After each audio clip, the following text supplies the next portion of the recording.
From the best game in Levi's Stadium, or one of the best games in Levi's Stadium history, to one of the worst games in Levi's Stadium history.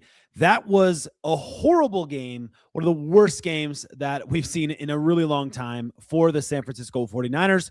There are some silver linings in there we're going to be getting to right away, and then I definitely am going to need you guys to chime in the comments, in the chat, and let me know your thoughts on the game so we can process this. We've been going through all of this together, the ups and the downs. Today's a down, no doubt about it. The 49ers losing to the Seattle Seahawks at home, 13-3.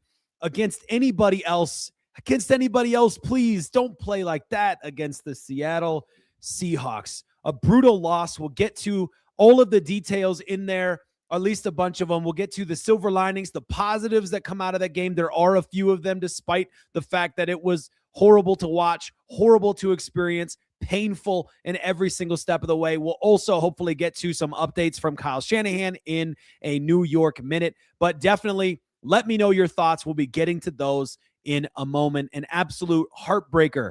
A heartbreaker for the 49ers there in a game that started off as a for all the marbles kind of game. A game where you win it, you get a break. There's so many players who would benefit from that extra week off. Thinking about George Kittle, who's coming back from injury. Thinking about Ricky Pearsall, who sort of unexpectedly showed up not being able to play. You know, we got to give shout outs on the defensive side of the ball. We got to talk about this offense and how poorly they played today. So there's a lot there, but let's start off with some of the positives. Number one, Kittle survived the game. Brock Purdy survived the game. We'll take those, I suppose, in terms of injury survival. I will take those as positives for sure. I think we saw some inspiring moments from this defense. I'm not at the position where I want to give this defense a high grade. I'm not at the position where I want to say, look at how great this defense was. We know how Sam Darnold has been over the last 10 games. So I'm not going to those conclusions I'm not going quite that far, but you do have to give this defense some credit. You got to give this defense some credit for some of the things that they managed to handle there. Okay. So just got notes from Kyle Shanahan, by the way, saying Brock Purdy suffered a stinger on that final offensive play and that he's okay. So, that's huge. That's massive, massive, massive news.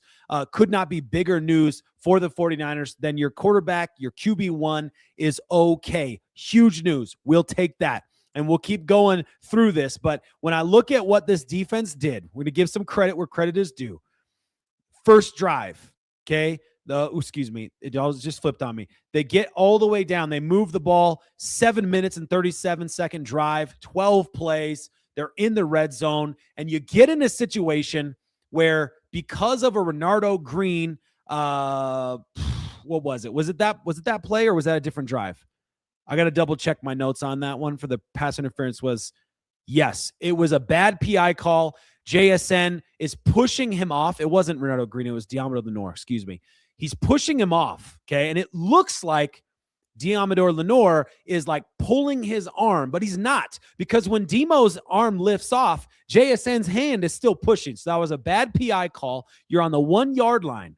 Tatum Bethune shows up with a massive sack. Huge play. You get to 3rd and goal on the 8 yard line, get a big stop on Charbonnet, and they go for it on 4th and 4, turnover on downs. So that whole situation from the goal line to then holding them to a turnover on downs, give the defense some bend, don't break credit on that first drive. But if we just look at the drives as a whole, turnover on downs, they get a touchdown on the next one, but they only have to go 35 yards to do it. The next one after that is a missed field goal, then a field goal, then end of half. Okay, you're still in this game. You come out and you open with 8 plays, 27 yards, and a punt. You force them to punt and only gain a total of 18 yards. So you're like, man, this defense has done some things here. They get a field goal. They have another missed field goal, but the game's basically over at that point. So for all of those stops, when we're going into this game, for me, it felt like, man, you just need the defense to give three stops, okay? They had them on a turnover on downs, 2 missed field goals, which you technically give credit to special teams / defense on those. They're kind of tricky. And a punt as well. So you did get 4 stops, if you will. In terms of the points, you got 4 stops. Now, the Niners had to work a lot of drives from bad field position because of punts, because of how the Seahawks moved the ball against the 49ers.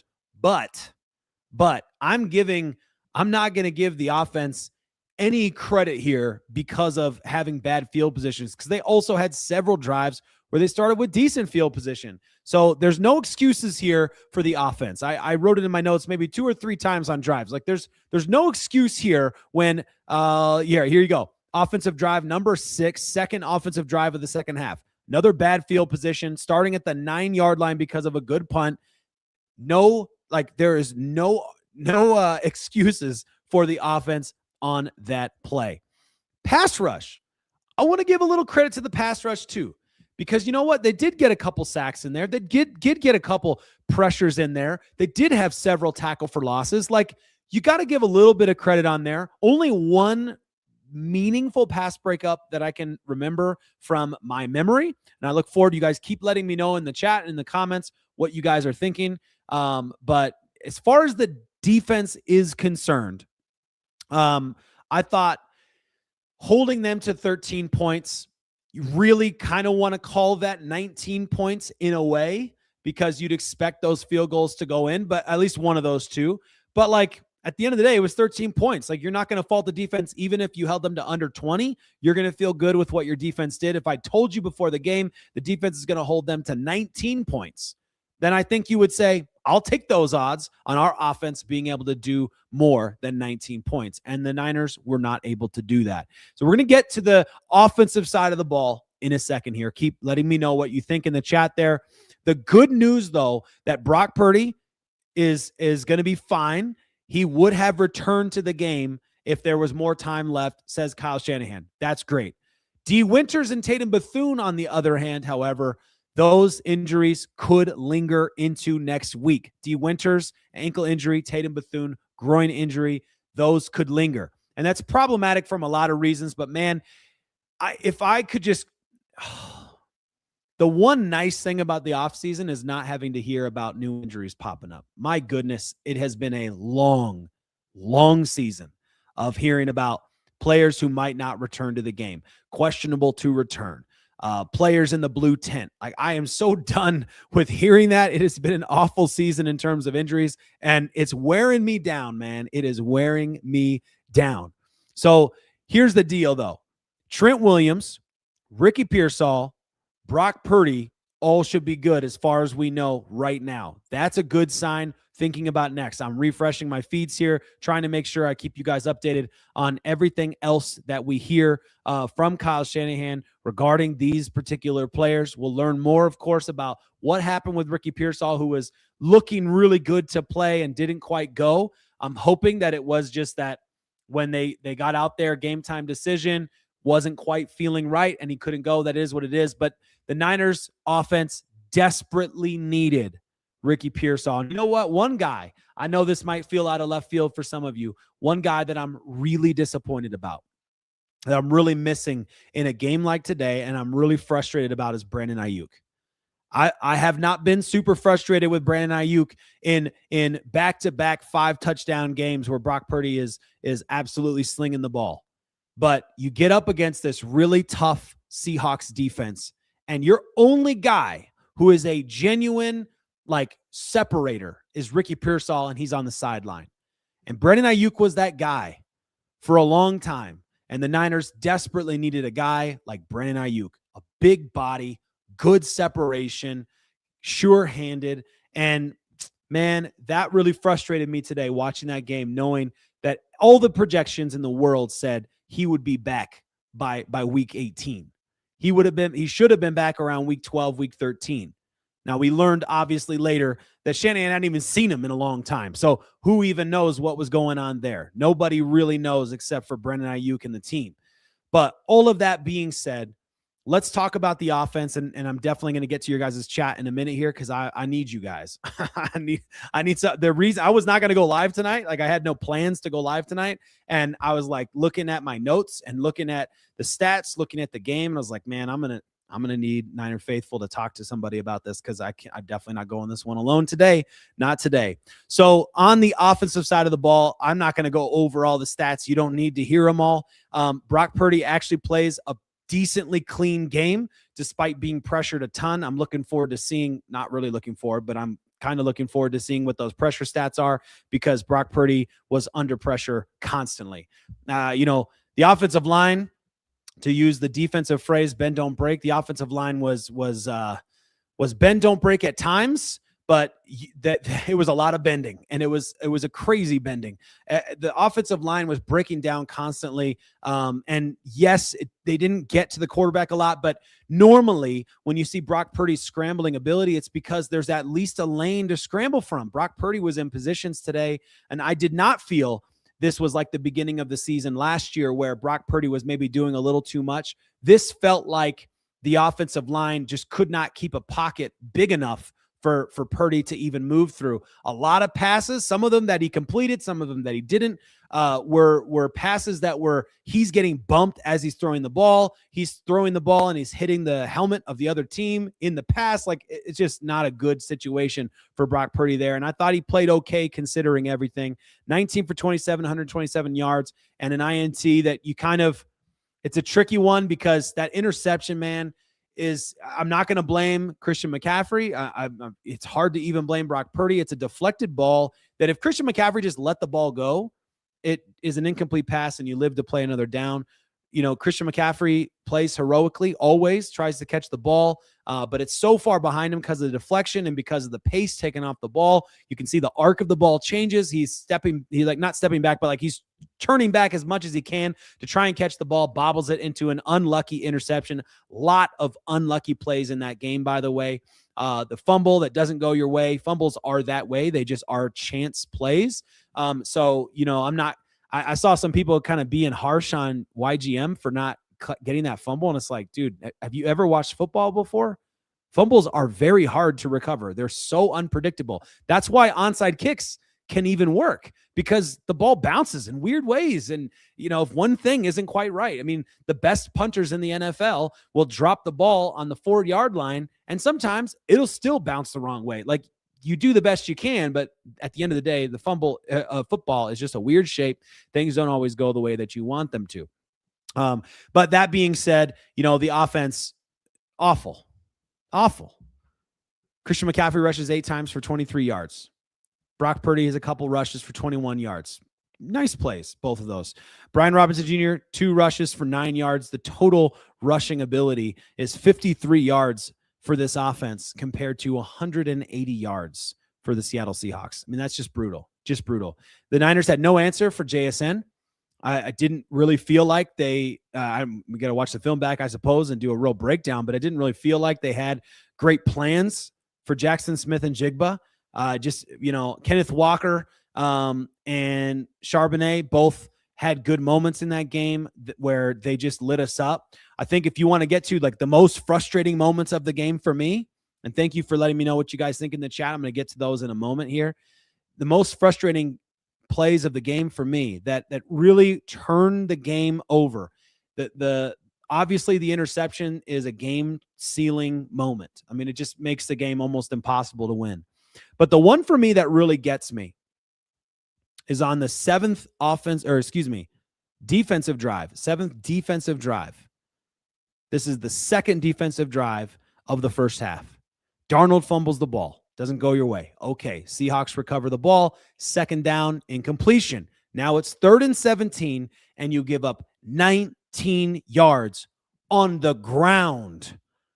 Now and then, plays happen through the air, and you look at it, and you're like, golly, that guy is really good, right? You just, man, how did that happen, right? But on the ground, there is no exception, or there's no reason why a defense at any point in time should ever give up 20 yards on the ground in a 3rd and long situation. Everybody knows how this goes. It's a toss play. I think it was to Charbonnet. I wrote it down somewhere, and it was Kenneth Walker. It's a toss play to Kenneth Walker. And it feels similar to like a screenplay, right? But obviously it's toss play, running the ball. So a couple blocks are going to get there. And the Seahawks themselves, when you do a play like that, you are resigning yourself to getting a few yards and just hopefully getting lucky. And they do. They're able to move the ball, and that conversion changes the rest of the game. You get some nice plays there. Alfred Collins has a block pass. Alfred Collins also has a nice tackle on the very next play. It's 3rd and 9, but Renardo Green gets a pass interference. Like, things you just can't do, man. Keon White has a nice tackle for loss on that drive, and at the end of the day, it still goes for a field goal. So as far as I'm concerned, this is a one-score game through the majority of the game. The Niners, for me, and this is just my personal opinion, but I talk about time of possession a lot because it's one of those metrics that I pay attention to with Kyle Shanahan. When the Niners don't have match or better time of possession, they struggle a lot. And it's actually a symptom of how they're struggling, if anything. But you know what? Let's get to you guys. Let me know what you guys say in the chat. Let's start reacting to some of this stuff here, man, because the Niners are about to probably go play Philadelphia. The Philadelphia Eagles, man. Oh, man. Could be the Chicago Bears still, but next week you're about to play football in a big game. So let me know what your thoughts are on that one. Felt so bad for Christian McCaffrey. Dude, me too. I was there. I'm with you 100% of the way. I'm watching the stats like there's just no world in which Christian McCaffrey is going to get the 1,000. That breaks my heart. Absolutely sad there for sure. So I'm with you on that for sure. What do we got here? Yeah, not putting this one on Christian McCaffrey. That's ridiculous. Number of things went wrong, honestly. Once Trent Williams and Ricky Pearsall were out, it was an uphill battle. Yeah, it's a great shout, man. It's a great shout. I saw David Lombardi saying that from the beginning of the game. I think that's a good way. The way he puts it was basically just bad math, man. Bad math. And I'm 100% with you. That's a horrible, horrible situation for the Niners to open the game in, knowing your one deep threat is out of the game. And now, if you're the Seahawks, the way that you're playing that game, you just play that game with so much more confidence, knowing how that's going to go. So for sure. I'm going to go through all the way back to the top because you guys have been commenting for a while here. So I appreciate it. Defense showed up, offense nowhere to be found. Defense showed up at times for sure in big moments. Nicole, I appreciate that take there. And unfortunately, the offense was just abysmal, absolutely abysmal. Great news on the Purdy. If you guys haven't heard yet, Purdy's okay. Everything's good with Brock Purdy, at least as of now. He was fine. It was a stinger. He would have gone back in the game if there was more time, said Kyle Shanahan. So that's great. Not a Super Bowl caliber team right now with all the missing and injured players. Yeah, 100%. And you know what? When I think about if the Niners had gone on and won this game and get the bye week, and you say, man, if you can beat that team, if you can beat that defense, more importantly, if you can beat that defense, you can toe-to-toe with anybody. You showed you could toe-to-toe with a great offense in the Chicago Bears. You showed you could stop the run with the Chicago Bears, which was crazy to then go up in this game and struggle so much to stop the run against them. So appreciate that take for sure. Offensive line was bad today. Yeah, I agree with you. Offensive line was rough. That one definitely felt. There were the Austin Pleasance play at the end where he lets him through and Brock Purdy gets sandwiched between two guys. I thought for sure, like, that's it. That's it, man. Brock Purdy's going to be out and everything looks real different. Fortunately, that's not the case, so I'm stoked about that. Not a slight, just the reality of missing so many players, but it's not over. Of course, it's not over, man. You're absolutely right. Thanks for saying that because I'm with you.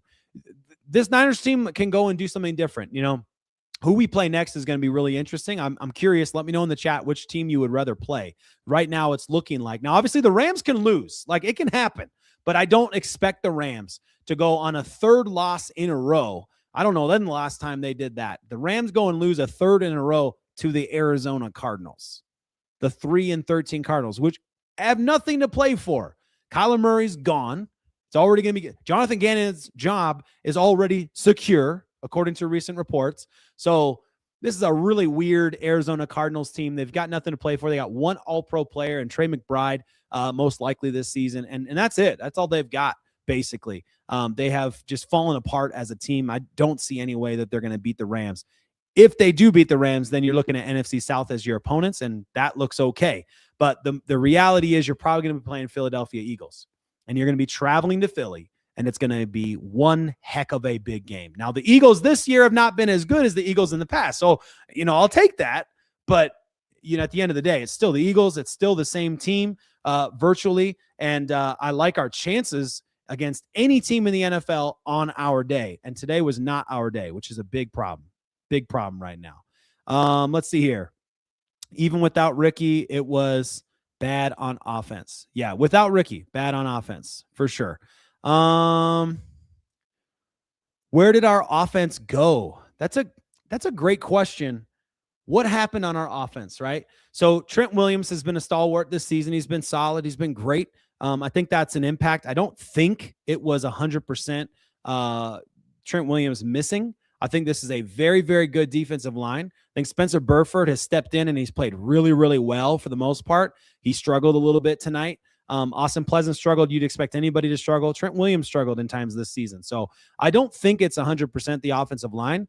I think there's two things that stick out to me to answer your question, Nicole. Number one, I think it's that this Shanahan offense is not a play from behind kind of team. And I'm not saying they can't. They have played from behind and they have won games from behind. But this is not a team that is set up to play from behind and sling it down the field. You don't have the JSNs of the world right now on your offense that you can sling the ball down the field like that all the time. So when this offense is thriving is when they're either close to winning or winning, and they can run any kind of play they want, and there's no clear indication which way they're going to go.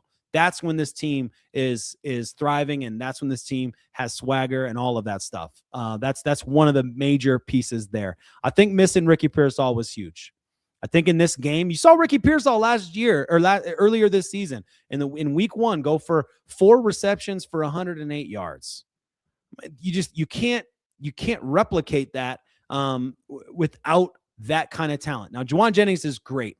Juwan Jennings is greater when you have somebody else who is a severe target down the field. And you got George Kittle's one of the best targets in the NFL. I'm not trying to take anything away from George Kittle, but he's not your deep threat guy. That's not the role you put your tight end in. So it's a different thing there. This from David. What's up, Zeke? Bro, anyone blaming Brock? Just annoying anymore. They clearly just want to make people mad. That's a great point, man. I don't think, some folks out there hating on Brock Purdy. Okay, like if you want to hate on him, like you're allowed to have your opinions, of course, but I think that's a dumb take. I'll just say it. I think it's a dumb take. Straight up. I thought Brock Purdy played as well as you'd expect any quarterback in that situation, bar maybe 2 quarterbacks in the NFL, considering the situation he was in there, I don't think this is a Brock Purdy problem. Not in my opinion. Now we can watch back and we could see after the fact, if after watching the film you feel differently, but right now I'm not with you there. So many missed opportunities on defense. That fumble, YGM had it, and then CMC's tipped interception. Yep. 100%. Yep. The line got worked. Absolutely worked. So I'm with you on that for sure. The offensive line for sure. Let's keep going here. So disappointed. How does our defense play super elite in the red zone? I don't get it, man. 3rd and 17. Yep. That was the one. That was the play. 100%. Dude, I was worried about this. I was like, man, when I bought the jersey, I thought, oof. There's a risk to that. They're going to wear this jersey once a year. You better show up and play when you're in this jersey. And they did not. Overall, they did not, for sure. There were a couple penalties out there that cost us. Yeah. The plays that stick out. So you got Wallow. Most people don't even know who Wallow is. He was from the Denver Broncos. My family, my wife and her whole side of the family, all Broncos fans. Wallow was a practice squad guy the Niners picked up from the Denver Broncos off of their practice squad. And he comes in, has a bad, what was the penalty? It was on special teams early on in the game, kind of set them up early. That was not ideal. So for sure. Then on top of that, you have the Diamond Lenore one that you actually turn into a turnover on down. So you can live with that one. And then the only other one that really sticks out to me was Renardo Green, right? What other penalties are there? If there is, let me know, Scott Lewis. I do think there was a couple penalties there, but I don't think not that many. Silver linings. Yes, there are always silver linings, man. Brock Purdy's okay. That's a silver lining. I'll take that one. Let's see here. Trent Williams and Ricky Pearsall would have had a much better chance of playing if tonight's game was scheduled for Sunday instead, per Kyle Shanahan. That's Shanahan just continuing to be frustrated, by the way, about the fact that we had back-to-back short weeks, that this game of all games would get put on a Saturday. Dirty move. Come on. Not cool, NFL. So I'm with you there for sure. Let's see here. We'll keep going. It's whatever, man. I just hope we can get our stuff together for Philly because I'm going to be so mad if I got to listen to those Eagles fans. Dude, that's a great point. Eagles fans are the worst. And I have friends that are Eagles fans, so I can say that. I think I'm allowed to say that. They're the literal worst. Maybe the Niners get the 6th seed, beat the Eagles. Packers lose to the Bears, and you all get to in their Cheerios division playoff game. Okay, interesting. Yeah. I'm still bang bang Niner game. Come on. It's a tough game. It's a tough loss, but we're there. We're still in this one, man. Are the Seahawks the luckiest team in the league? I feel like they always get some crazy bounce their way. Yeah, there were a lot of bounces that went their way in this game. So I'm with you on there. I'm with you. There were some bounces. The fumble bounce goes their way. There was another one. There was an interception. I think it was Renardo Green has an interception, but 1 foot is inbounds, 1 foot's out of bounds. You know, if that pass or if that deflection is 1 yard further infield, like boom, interception. Yeah, there's so many there. So many. Great point on that one. Seahawks luck is going to run out. Yeah, karma. Yeah, I mean, I'm with you. They've had some really bad games. They got so lucky when they beat the Rams. So lucky to beat the Rams. They have that punt return touchdown. I guess you could say they made their own luck there, but then they have the deflected ball off a helmet in the 2-point conversion play. Yeah, I'm with you there. Let's see here. Who do we play next? Yeah, most likely going to be the Philadelphia Eagles or the Chicago Bears. Could be the NFC South if the Rams lose. Seems unlikely that they'd go on a 3-game losing streak right before the playoffs. That seems really unlikely. Could happen. Anything could happen. But yeah, most likely you're going to be playing the NFC East or potentially the NFC North. But I think the NFC East is the higher likelihood situation. Based on the matchups, but who knows? Either way, to be honest with you guys, let me know who you want to play because you could be playing the Eagles, and I like our chances in certain ways in that game. And then the Bears, I don't really like a short-term rematch. I'm not a fan. In every sport, I'm not a fan of having to play the same team like 2 weeks later. That's not ideal for any team. Obviously, you can spin that and say, well, it's not ideal for the Bears either. I think the Bears, man, I would much rather play the Eagles, as crazy as that sounds, and how shaky they've been this season. And you bank on some of those things going your way like they did not tonight. It was never supposed to be this season. This season was our retooling year, bringing a ton of rookies on D, start building for the coming years. You're absolutely right on that, by the way. This team has far exceeded expectations. It's a great point. This team's far exceeded expectations, and it's hard to feel it now because right now you wanted to see the Niners take the 1 seed because it was unbelievable you could even be in that situation.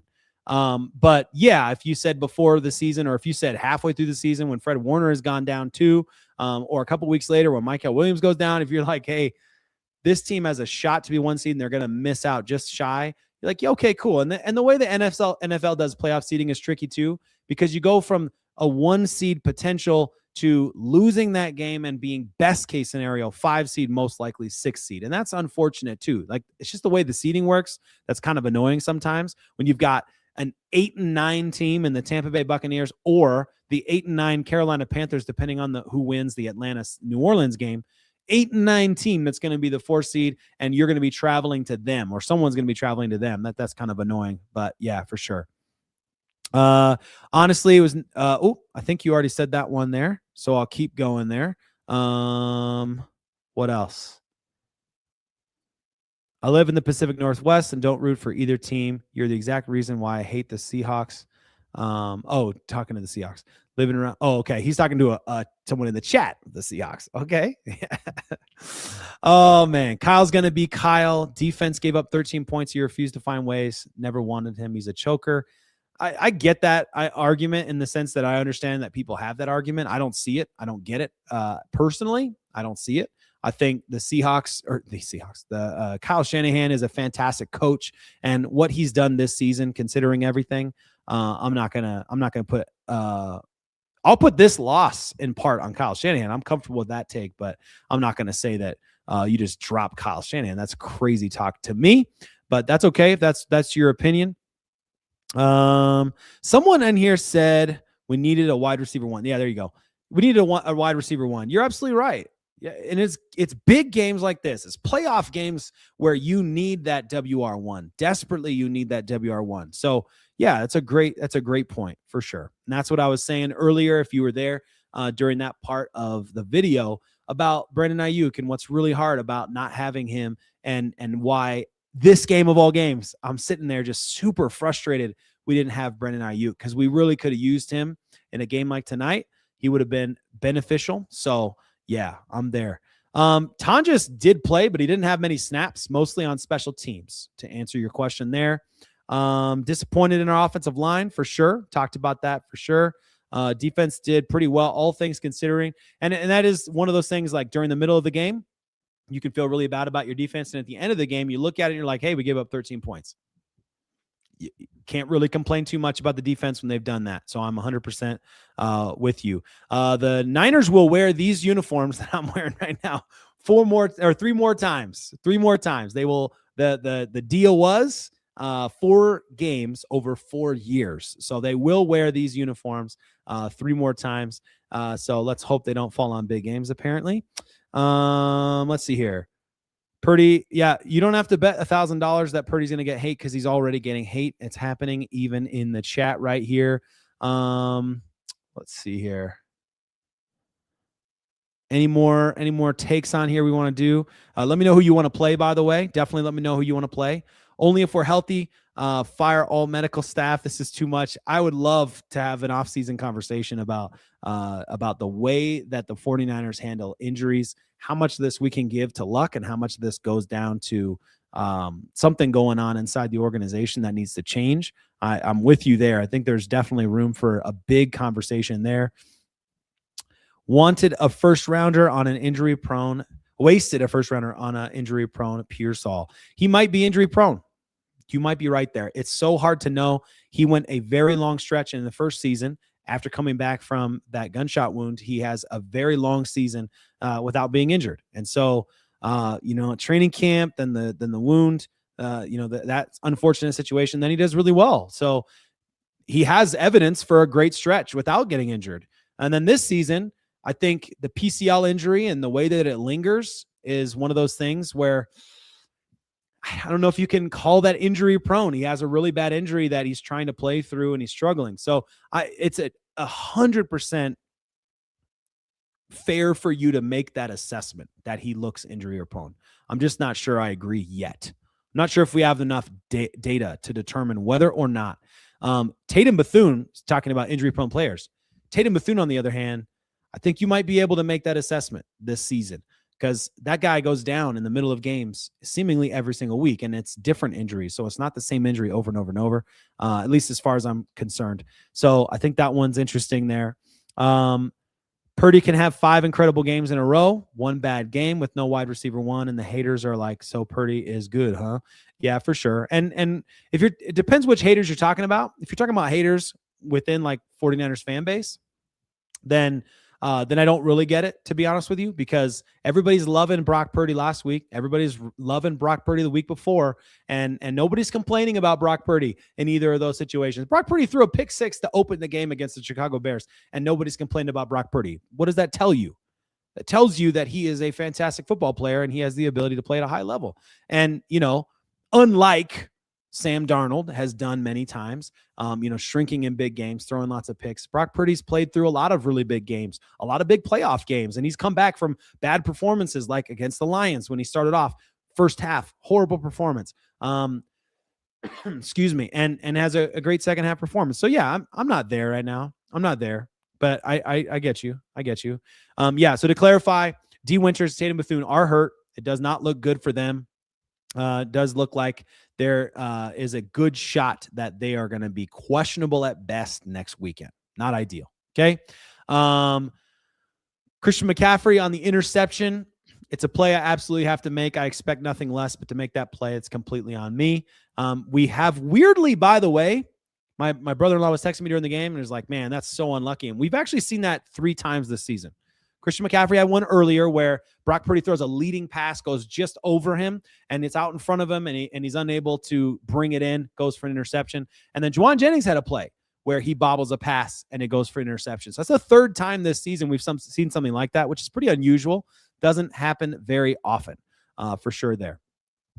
Leroy, it's been a good run so far. The team of rookies has never been this far. Yeah, for sure. Absolutely. That's a great point, man. I always forget about that.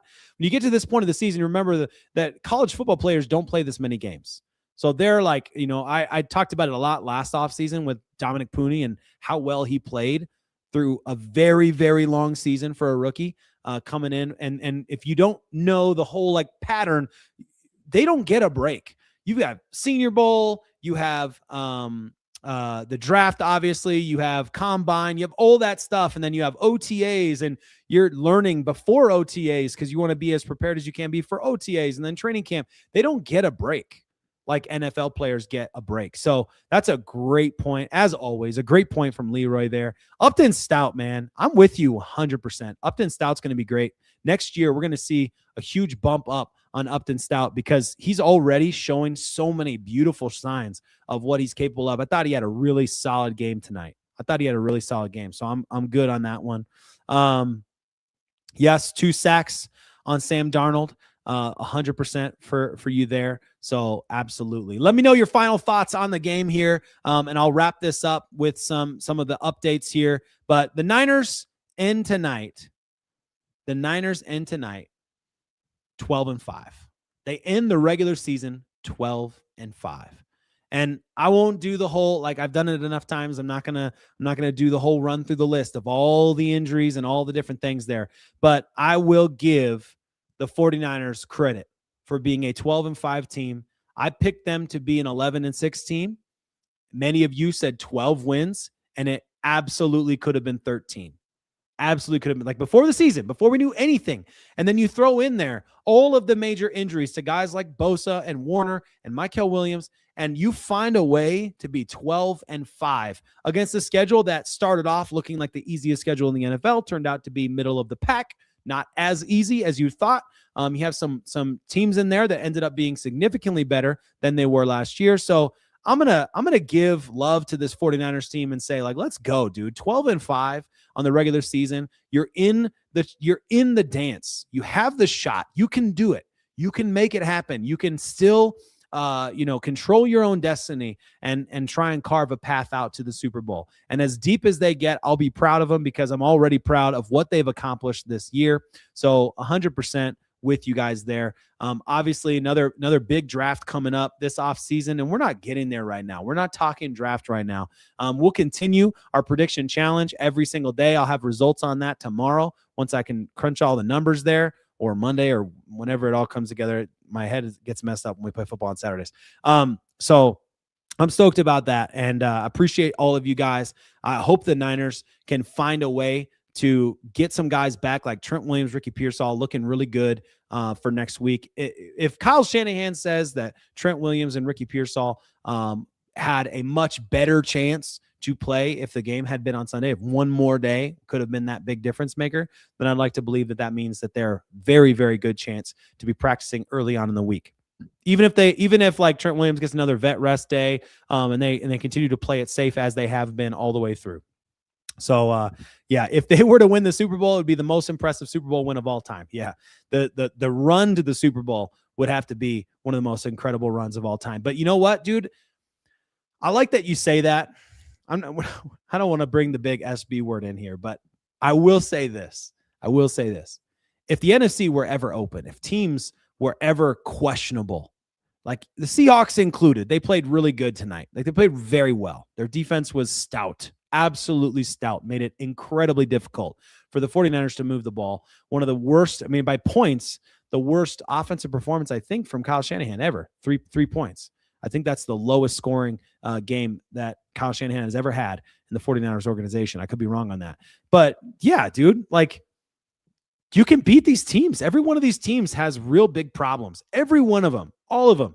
Rams, all of them. Seahawks too. Like things go differently. If you get some turnovers, things go like a couple things go your way. If Christian McCaffrey catches that ball and you go and turn that into a touchdown drive right there, like anything can happen, dude.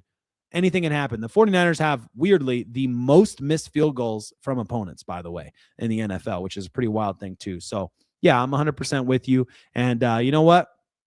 Let's hope for that legendary run. Let's pick ourselves up as the Niners will be picking themselves up. Let's hope that they can learn a lot from this game, learn a lot about how Seattle did manage to shut them down, what they can do differently. Obviously, we'll have grades and performances, and there will be a lot of stuff to filter through and try and make more sense of why the Seahawks were able to shut down the 49ers offense and what we learned. But what we know is this team is very good in the red zone. This team is very good on third down, and tonight they weren't as good as they have been. So there's a lot there for sure. All right, guys, I appreciate you guys. And it looks like the chat's starting to go a little wild, getting a little crazy over there. So I'm going to end this one, and I hope you guys have a fantastic rest of your Saturday night.